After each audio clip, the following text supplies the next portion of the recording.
Ready? You're gonna love it. Rosie!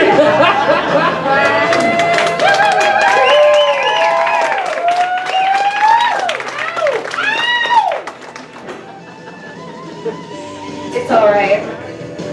Alright.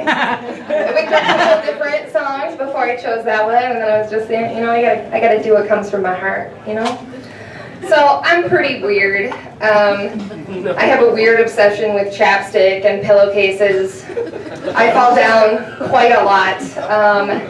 And I used to live in a felt tent in Mongolia, so that's about what you need to know about me. And probably a few of those need a little bit of an explanation. So I'm going to start with falling down a lot. I have this neurological thing where left leg doesn't communicate so well with brain. Not really anybody's fault. I don't blame left leg or brain, really, but we try to get through the day, so I fall down quite a bit. But let's talk about the perks. The perks, handicap parking. Fucking amazing. Oh, let's pull up 5 minutes before the rush game starts. Well, don't let They're like, no, the parking lot's full. And I'm like, oh please. Like, you notice my decal, bitch? Yeah. But seriously, the only thing better than handicap parking is the big-haired, Lexus-driving bitches questioning my right to use my handicap parking. Literally had a woman outside the art museum, excuse me, you can't just use your grandma's placard. As I step out of the car with my cane. And she's like, oh my God, I'm so sorry. And I'm like, oh, is this some misguided volunteer work you do? Or does Walgreens pay you to harass the patrons? I'm sorry, did my lack of motorized wheelchair confuse you? Why don't you wait a couple years, maybe I'll be sitting in one. In the meantime, again, this is my cane, her name is Denka, and she would like to remind you to mind your own fucking business.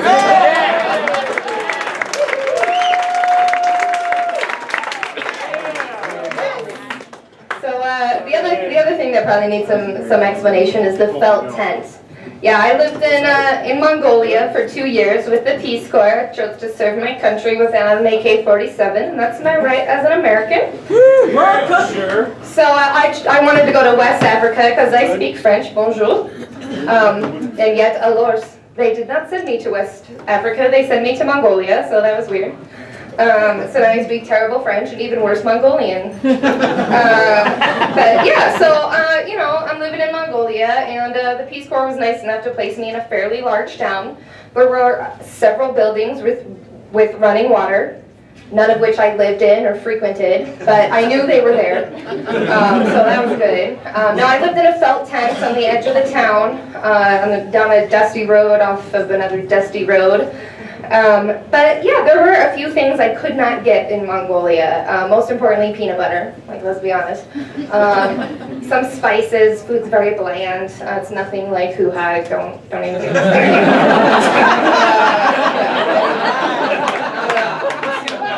Yeah. Ooh, look, vegetables. Nope, not Mongolian. So every month or so, my mom. Hi, Mom. Would send me a care package, which was always great. It was like Christmas. The lady at the post office would call me, and again, I didn't speak very much Mongolian, so she would blabber, and I was like, who is this? Who is this? And finally she would just start shouting, post office! And I'm like, thank you. Okay, I'm coming. So, you know, it was really important when sending these packages to write via China. Otherwise, they probably end up in Africa because no one in America knows where Mongolia is. So you got to write via China because they're like, oh yeah, I know where that is. So I ended up getting this package about 4 months after she sent it. And it looked like it had been run over by that tank in Tiananmen Square. Was that too soon? Maybe go to that for next time. So I got this package, and looked like it had been run over, and everything was kind of a jumble, but you know, most of it was still very usable. I did notice that one large package of taco seasoning had kind of exploded and gotten in everything else. So I kind of, you know, gathered it up, got everything else out of the box, and kind of poured it back into the container, because you gotta have taco seasoning. And it wasn't really a problem until I realized it had actually worked its way into the tampon box.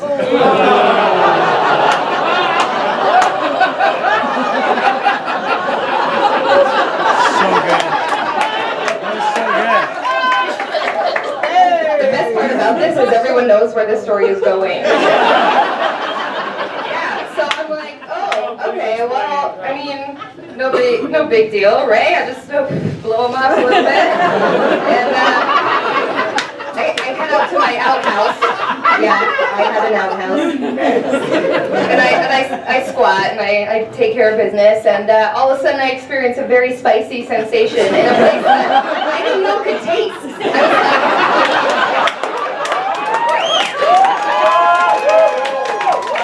was like, the more you know.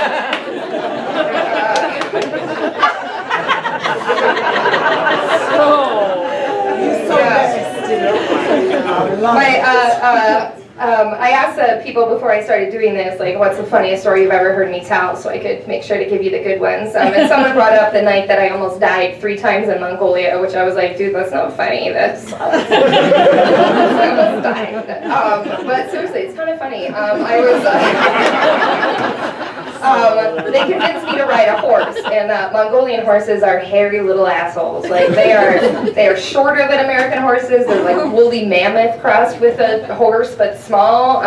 So I was like, yeah, like, you know, my mom grew up on a ranch. I've ridden a horse or 2 in my time, no big deal. But they have these saddles that are like blocks of wood, and I'm like, well, that's not comfy, but you know, we'll go for a little ride. And so we take off, and the horse is galloping along, and there's a little divot in the field that we're riding through, and I'm like, hey, no problem, that's barely a step. No, the horse stopped. I, however, continued on without the horse. I was like, oh, that's cool, you stay here, I'm just going to check out what it's like about 4 feet ahead on the ground, really hard. So that sucks. Kind of hobbled back to where I was staying, and I was like, okay, I'm just going to take a couple shots, lay down, and try to remember why I want to live again. So I fall asleep, and my fellow Peace Corps volunteer, Joe, comes back. We're staying in the same gear. We're like on a tour of the local schools and whatnot. So she comes back, and she has 2 super drunk Mongolian men. And so, after some discussion, it's become apparent that the word no is a bit of a turn on for them. So I basically get out of bed, and I'm all and I decide, like, the best way to get these guys away from me is to look as ugly as possible. And I'm like, well, challenge accepted. So I kind of go at them, and I'm like, get out! And they're like, oh, sweet Jesus! And I'm like, oh! So I count that as a time. They're big guys. They could have squished me. I don't know. But yeah, no, they got out, and I was like, all right, geez, I got to go to bed. My back is killing me. Joe's passed out. I go to bed. I get under my 6 blankets because it's negative 30 degrees outside. I wake up a little bit later, and I'm under all my blankets, and I think, man, it's a little smoky in here. And I lift my blanket out, and it's like, no, it's super smoky in here. And I sit up and I look, and somehow in that kerfluffle of trying to fight these guys out of our gear, the wood box got pushed up against the wood burning stove, and the wood box was made of cardboard, and it was on fire. And once again, we're in a felt tent in the middle of butt-fuck nowhere, and it is negative 30 outside. And I was like, oh my God! So I jump up and I just pick up burning pieces of wood like I am the most amazing human alive, and I throw them out in the snow, and that's how I survived 3 incidents in one night in Mongolia. Wow.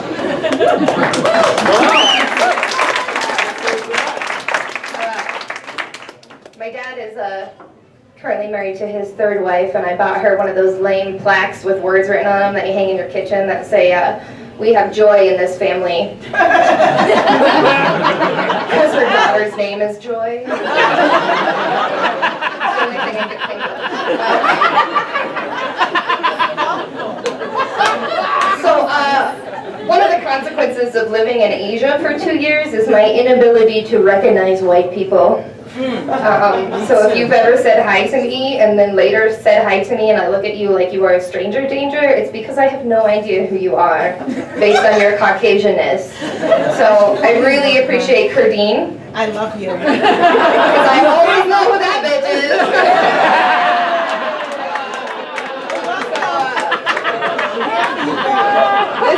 This became really apparent when I came back from Mongolia, I decided I loved being immersed in water. I had lived on the edge of the Gobi Desert for 2 years, and I was dried out, so I was like, I want to learn how to swim better. So I took a class at the Y called Stroke Improvement. Which is just quickly fun, YMCA. Thank you for that. I was like, yeah. All right. I ran into this woman in the middle of my class, and she was like, hey, how's it going? And we were out on the street, and I was like, good, how are you? The whole while thinking, who the fuck is she? And then she's like, yeah, all right, well, yeah, no, good, have a great day. Hey, I'll see you Monday. And I was like, you betcha. And then I was like, what the fuck do I have on Monday? And I was like, oh, swim class, stroke improvement. She's my stroke teacher. Yes, okay. And I was like, next time you run into her, make sure you mention swimming so she knows that you know who she is. So I run into her the next day. How convenient. And I'd say, hey, how are you? And she says, good, how are you? And I'm like, guess what I did this morning? And she's like, what? And I'm like, I swam a mile. And she's like, great. And I realized not the same woman. Just a rando that I'm bragging about my swimming. Seriously, y'all got to do your hair at least different. I don't know. You all look the same. Thank you. I work at the Doll Art Center, and I don't know, I seem to have developed a some sort of block when talking to artists where I just like word vomit on them. Like I'm trying to be like polite and welcoming and also kind of funny, and no, I just, we had an artist come in and he builds these amazing sculptures out of used furniture that are just really like dynamic and cool, and I was like, oh, great, old furniture freaks me out, the skin cells. I'm sorry, and I was like, no, it's great. Stop talking, you betcha.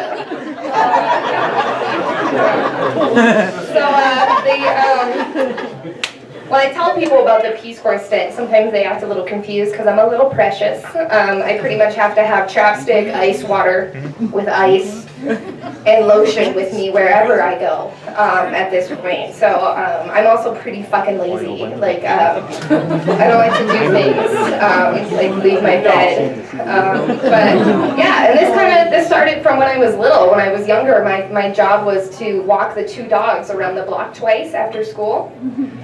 But that was when Saved by the Bell was on. Right. So I would run home and watch the first rerun of Saved by the Bell, which usually I had already seen, but still. And then I would run the wrong way around the block and hide behind a bush with the two dogs until my evil stepsister came down the road because she was in middle school, so she got out later. And then I would walk around like, whoo, just got done with my walk. And then we go inside and watch the second episode of Saved by the Bell. So downside was the dogs and I just got fatter and fatter. But the upside is I never missed an afternoon with Zach and Slia. So